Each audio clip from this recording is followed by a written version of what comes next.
The Happy Hauler by Aunties Two. This is a 20-inch tall by 18 wide by 12 deep bag.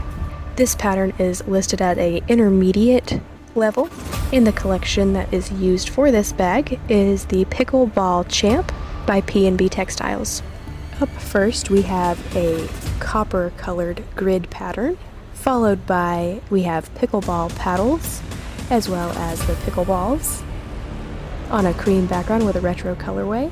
And then we have a word toss, which also includes some pickleball paddles and balls, as well as some words associated with pickleball. We also have craft text, which gives your bag its structure, and some Bosal foam. This is a complete kit. It comes with a zipper as well, and the only thing you're going to need to construct it is thread and a sewing machine.